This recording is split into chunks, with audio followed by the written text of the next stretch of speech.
Hey folks, Rob here, bringing another unboxing. This time we're going to be doing Sword and Fire Manila, reach and purchase I made at HASL 29 from Ottawa recently in May of 2025.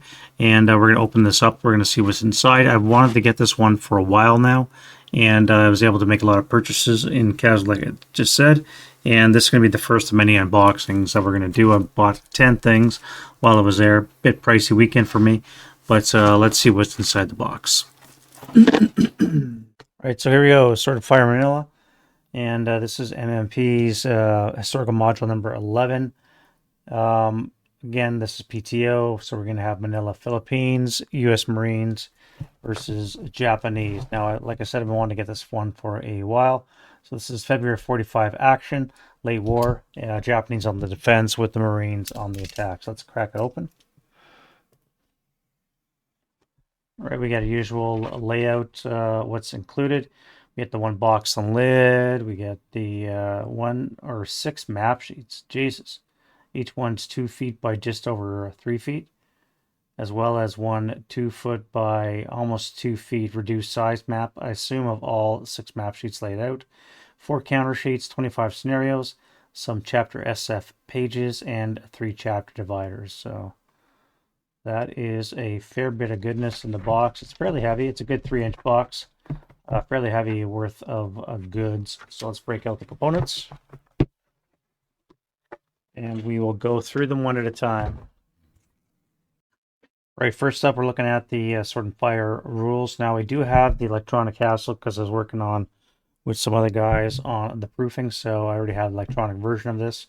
It's fairly standard, quite meaty. I think we're looking at 40 pages of notes. Here's a black and white photocopy of the original. We got this huge fortress.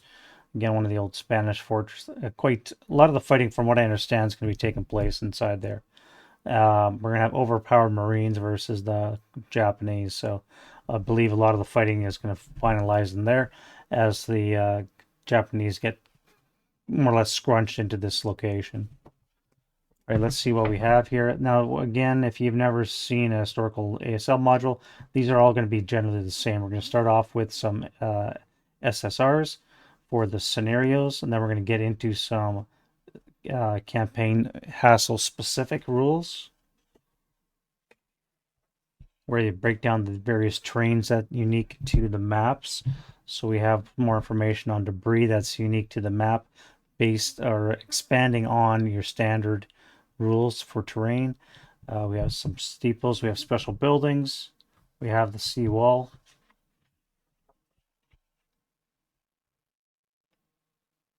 Here we start getting into the intramuros. That's that huge fort that was Fort Santiago.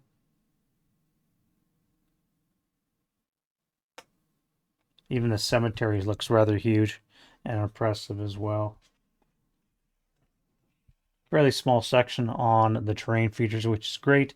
Not too much to take on board. And then we get into some definitions, which every HASL has because it's important. And then we get into the campaign proper, which also has its own campaign SSRs, which are the parts you have to take on. So you have the scenario SSRs, which all apply to the campaign games, and you have the campaign SSRs, which as always apply to those. And then from there we break down into the individual campaigns themselves. So it looks like we have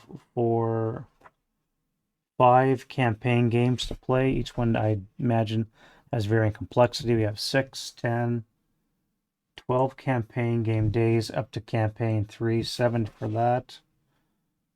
And then it looks like 15 is the big one for campaign game 5. So that looks to be the biggest one. I assume it's going to be the whole map and the full the entire map. So the whole enchilada. 400 fortification purchase points. That is a lot. So you're going to have a lot of side record with all your fortifications, your mines, your wires, your fortified building, booby traps, and what have you that you have to purchase. So now, when it comes to the campaign refit phase, once more, this is very similar to every other circle module, which is good because it's not going to be something new you're going to have to learn. that's different for each module. Is the sequences are all the same. Generally speaking, there might be a couple unique things, but generally they're going to be the same.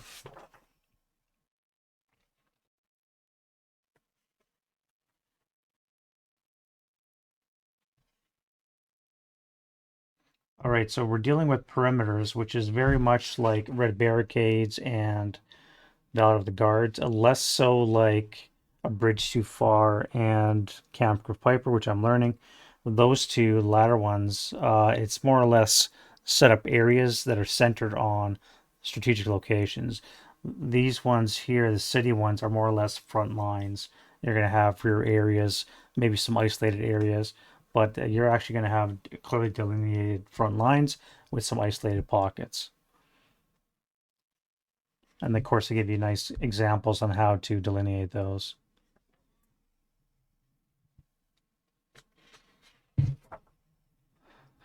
Now we have a lot of purchases to make. You can see there's quite a lot of armor that they're going to have to choose for the Americans. 4 different kinds of artillery.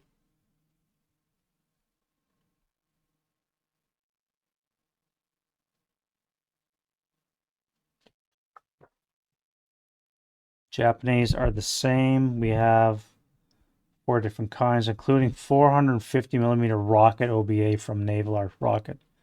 Wow. That's going to put a hurt. You can only get one of them apparently, and maybe 2. Yeah, 2 for the big full enchilada campaign.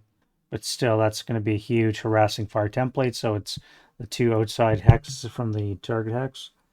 Quite a large template to put down 450 millimeter rocket OBA. Remember that for each multiple of, I believe it's 50 firepower beyond the 36 column, you're going to get a -1 to the results on the IFD table, which is just going to be crazy at the 450 level. So use those wisely.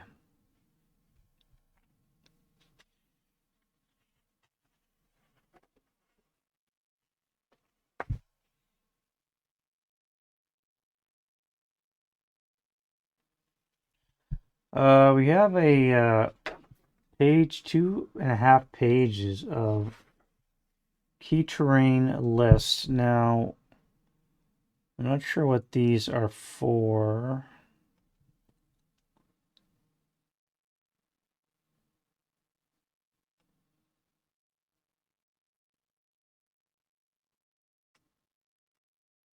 So these are the number of stories for each building. There is a 9-story building in the map. Wow, that's going to be 3.5 stories for game purposes. Wow. And there's another one that's 7. There's 2 buildings that are 7 stories tall, represented by 3.5-story buildings. Wow.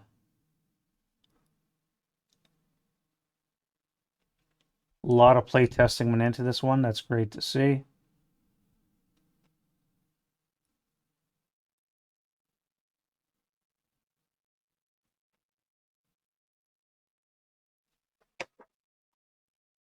Carries on, as I said, 2.5 pages of notes. We have some Japanese vehicle notes.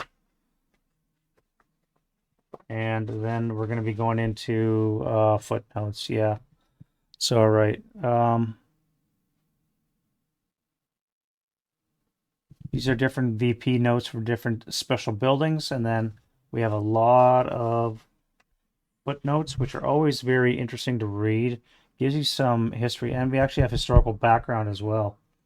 So it's like a little history lesson, which is very cool reading. Looks to be one of the tanks going into the Intramuros area. Breakdown of the Japanese forces that are involved, as well as the American units. And then, of course, standard, you have the purchase record sheets. I highly recommend you make up a set of Excel spreadsheets if you do it that way, because, of course, you can do all your calculations automatically. And then we have your campaign roster with the various campaign dates, as well as the moon phases. And again, make an Excel spreadsheet for this. It does all your calculations for you. And there's your mini map. All right, 40 pages. Nice and meaty. And once more, this will be included in the electronic HASL, I believe. It was in the one that we proofread and we're correcting.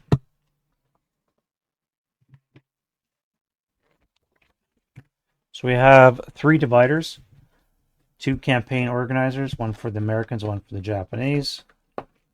Both are the same, just different colors. Obviously, you can have your casualties that you have to keep separate and entering, as well as any miscellaneous items you can see there.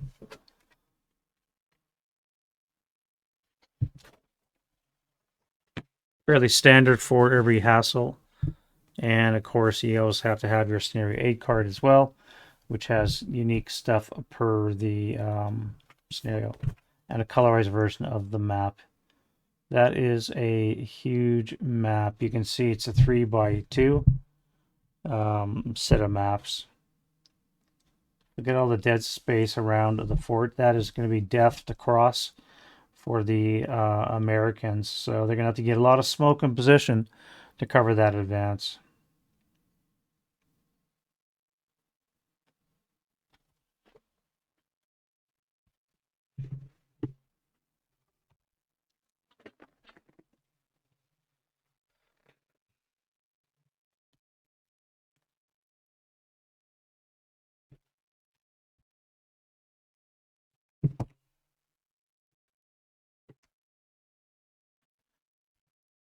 All right, let's look at the counter sheets. Sheet number 1. So we're going to get some Americans here. We have assault engineers with the demo charge symbol. Very popular nowadays to have those. Looks to be the complete order of battle for the Americans. So this is going to come in handy. Although these are not Marines. They don't have the Marine symbol. These are just standard Americans, which you can get in Yanks. And kind of not disappointed, but I was hoping to get Marines because I did a real butcher job with my Rising Sun Marines. I never had the corner rounder at the point when I clipped them. I just did an exact, and I did a J-dam corners, so they're nice and octagonal, not nicely rounded, and kind of irked at that. So you can see how nicely detailed the artwork is. Nice job as always, MMP.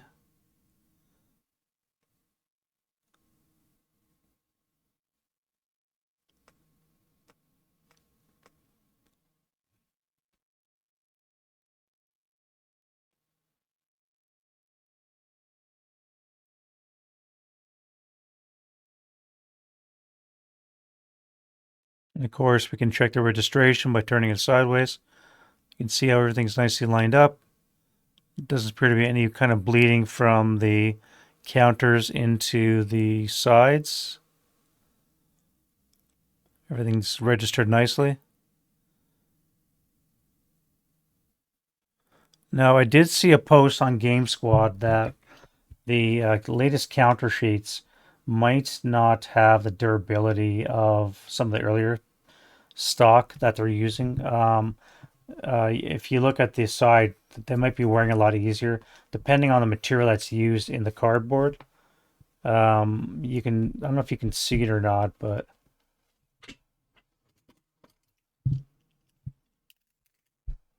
you can just make out like the white edge on the edge of the paper. It might show somewhere the more that you rub it, and that may or may not, depending on your, I don't know, how much you care about that kind of stuff. You may see some rubbing, some weight on the edges, unlike some of the other products from third-party guys, which maybe they're willing to spend a little bit more on some better quality paper cardstock. But it depends again on your level of give a shit, I suppose. All right, sheet number 2. Here we go, some Japanese. For this, I am grateful because, again, my butchering job that I did on the Rising Sun, I can make up for it now with these ones. And I can retire my other ones that were junk. So here we have some 238 Assault Engineer Japanese. along with the 448 regular ones.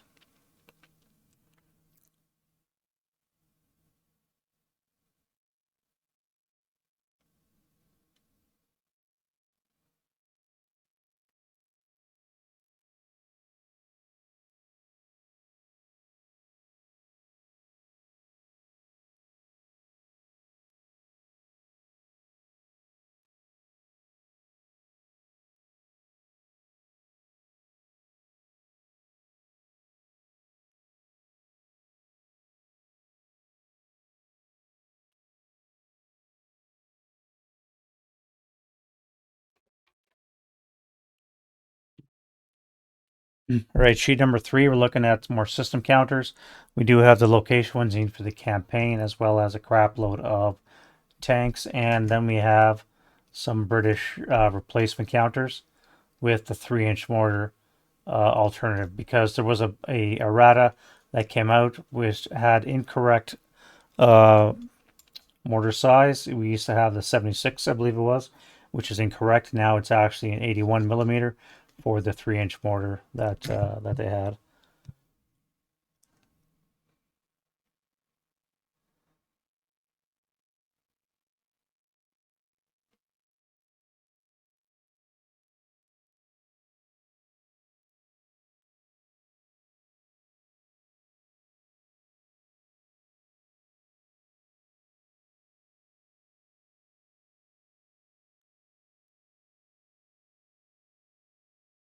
Yeah, all right.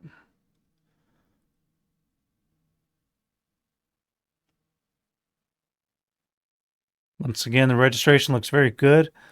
Um, yeah, it doesn't carry over to the sides of the counter. Everything's centered nicely, so when you clip your corners, you're not going to clip away any of the detail of the artwork.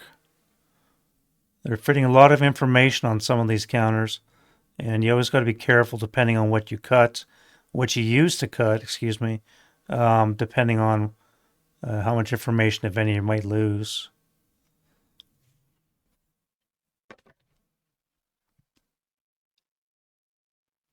All right, we have more system counters here and Japanese artillery.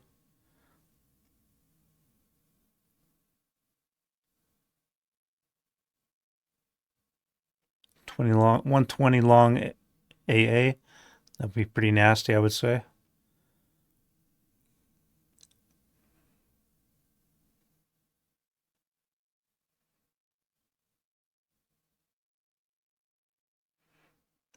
I'm sure the bomb crater is going to come in for the 450s.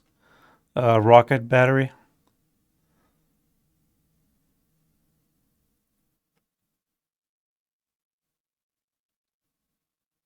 All right, for that.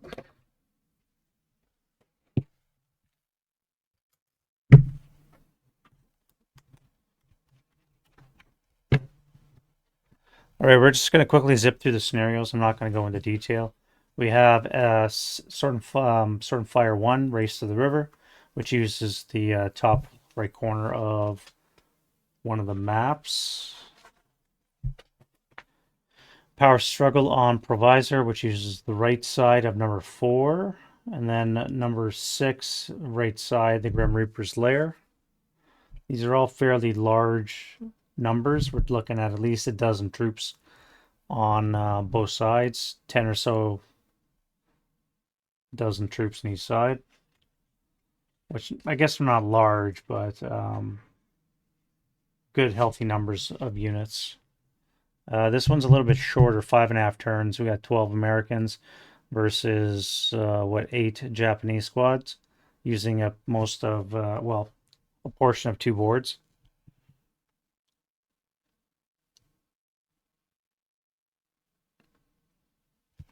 Then we get board 6, all of that. SF number 5, no safe refuge. We're going to have a lot of moving pieces for the Americans and for the Japanese. This one's going to be a little bit longer, obviously 11.5 turns. Deliver Us from Evil, number 6.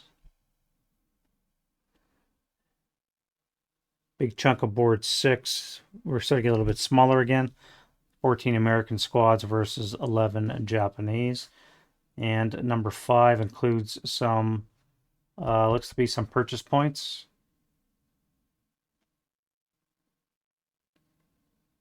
Or random reinforcements, depending on what you roll. A little bit of replayability in that respect. Right, number 7, breaking into the slammer. Parts of board 4 and 6. We have a variety, armor, trucks, no guns. We do have OBA for the Americans. And the Japanese do have pillboxes and guns, as well as some trucks yeah, trucks.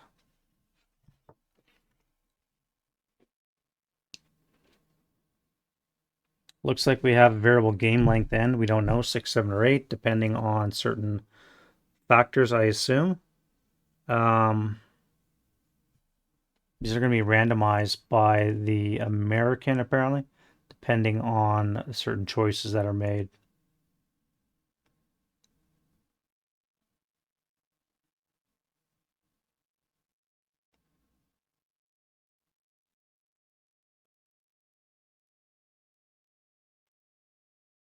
Oh, this one's weird. It's looks like it's, or sounds like and reads like that the players actually can switch sides partway through the scenario.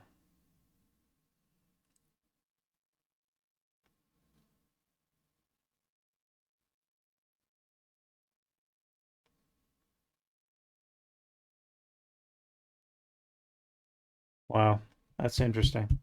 Number 9, first do no harm, uses most of board 6. I don't know why they just leave a sliver unused, but they do.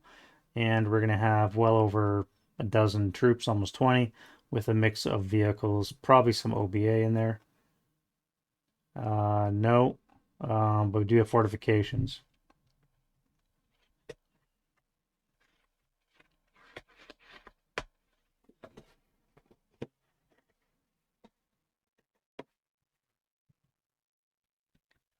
Venture into the carnage. We're getting back to smaller scenarios, and we do have low visibility coming in for part of it. SSRs are on a separate page, I assume. High rent hooligans, 7.5 turns, 17 American squads versus around 15 or so Japanese. So fairly large. Yeah, here we go. SSRs and SS-25. This is going to be the American OB. It's quite large. It takes up most of the page. And guns, vehicles, units. Looks to be the biggest scenario based on just the size of the one American OB. SF-12, checkout time. Guns, pillbox, set DCs. Americans get a 10, 3 liter. Jesus.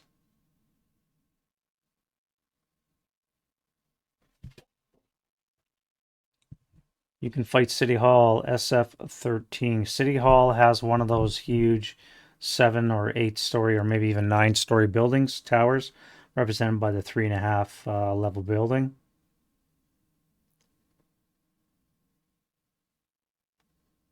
Large complement of units. We're going to have 20 Americans versus about 15 or so Japanese who have guns and fortifications.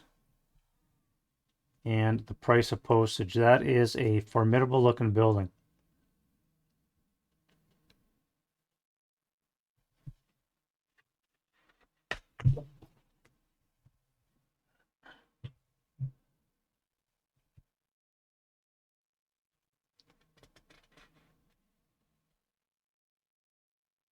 Struggle without end. We have 6.5 turns. Americans get 16 squads with 2 armor leaders for their half a dozen or so tanks plus other vehicles. Variety of Japanese units. You got elite, first line, second line, and conscripts, as well as a crap load of fortifications and guns. Number 17, wide variety of units. This is a huge one, 11.5 turns. Uses up all of board 1. 6 SSRs. and OBA for Americans as well. Yeah, both sides get OBA.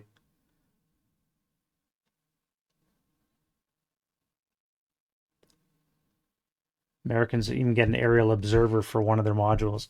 Actually, Americans get one, two, three OBA modules.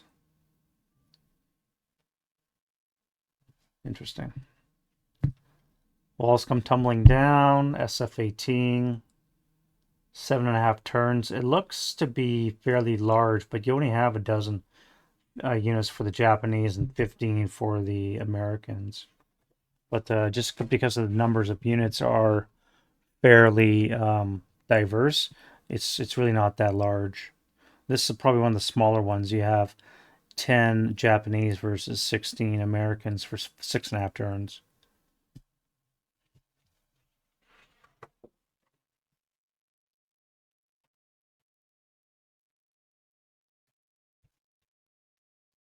Bamboo Spear Bonsai. Interesting name. Interesting board layout. It's going to be hard to replicate that one in Vassal, but I guess you just have to make a square one and mark it off somehow.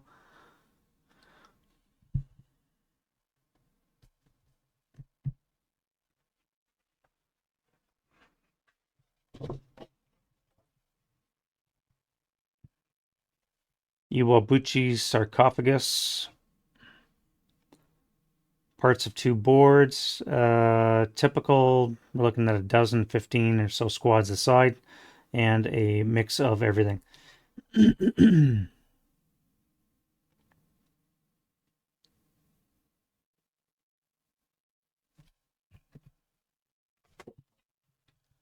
All right, so SF-25 uses parts of boards 3 and 4. Yeah, OB is looking about 30 squads for the Japanese, and we already said about the same for the Americans. A little bit of everything in this one. Japanese receive one buried bomb, so that's interesting.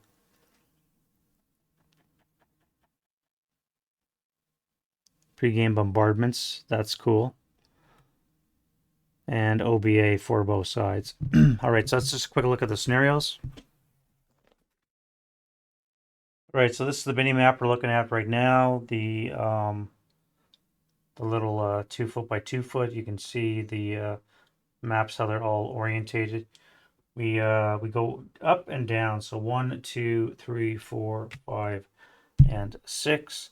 The names go to the outside, and then they butt up in the middle. And detail is quite nice, even on the mini map. Right, so this is going to be map number 1 that we're looking at. Fairly large, as we said. Each one's 3 feet by 2 feet, and there are 6 of them. So we're not going to show each one, but you get the general idea. You can see how much foot space they're going to require. You're going to need a large table to fit all of them on there. You're looking at a 6 by 6 table at a minimum. Plus space for all your books, dice, towers, and counters. Some kind of side arrangement would probably be best.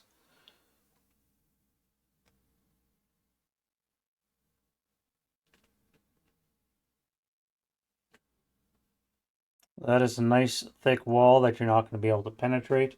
I assume you can probably breach it with DCs and such, or maybe rubble it with maybe the 450 OBA. But those kind of things are not going to be very common, I don't think. Remember, you only get 2 batteries of rocket OBA 450, and they only do 2 FFE1 and FFE2, and then you're done with that. You can only do that twice, so.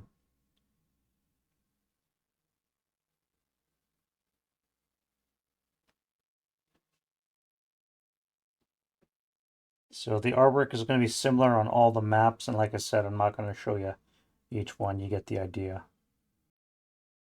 All right, this is map number 6.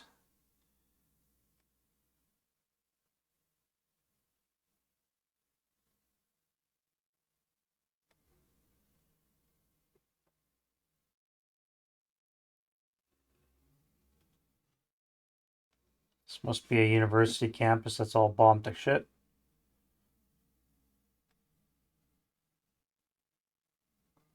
Looks to be quite the hospital complex to fight over. That's going to be interesting. Round circle, so I assume that's probably going to be like a 3-story building. Normally it's squares for 2.5-story, but like this one here, the Ermita Apartments got squares, whereas Philippine General Hospital has circles. So that tells me that's probably going to be 3.5. I'll have to confirm it with the rules, but yeah, that's probably what it is. Same with the college here. A lot of debris, but there's still plenty of open ground. So there's going to be a lot of dead space filled with dead Japanese and Marines or Americans. And there we have Sword and Fire Manila. This is a historical module number 11 in the series. It can go with all my other ones up on the shelf. And I do have the latest, greatest one. Now, there's still a couple other ones I have to get. Not quite minis, but Hatton and Flames I have to get. And there's a couple other ones out of print that I'd like to get, Watchtower, and there's one other one that I'm missing. Historical Studies, I think they're called. I don't have those, so I'll be looking out for those. Hopefully they get put into print soon, and then I could pick them up and then complete my MMP collection. Then I can start working on third-party stuff, so which I got a couple of them lined up next. So Sword and Fire Manila, good 3-inch box. As usual, pricing is crazy. Not going to get cheaper, guys, for obvious reasons. Printing is going to go up. We want to find a copy as cheaply as possible now, because once these get into reprint process, yeah, you know why that's going to happen. They're going to have to print locally in the States, and that's just going to drive costs up because everybody wants to make money, which is perfectly fine. It's just when you deal with shipping cost, and then if you're not in the States, you have to deal with customs and all that other stuff. So whether or not you need the counters, the maps, because a lot of people are now playing Vassal, it would be nice with just the electronic HASL, less of the components in the box, and make things cheaper and easier. I can see that being very viable in the future, less so the physical components. However, that being said, it's the physical components that are probably going to be generating the most money for MMP, I would think. I know nothing about financing, but that's just me guessing. And yeah, I think it's like I said, I've been wanting to get this one for a while. Dave and I, we got to get into PTO again. And something like this, city fight with PTO-ish, though this is more standard European theater fighting, less so, the funky PTO terrain. You do have Japanese fighting in cities. So, yeah, Sword Fire Manila. Let me know what you guys think, how you like it, and what you're looking forward to fighting, and how you experience that 450mm OBA rocket. We'll see you guys next video. Bye-bye.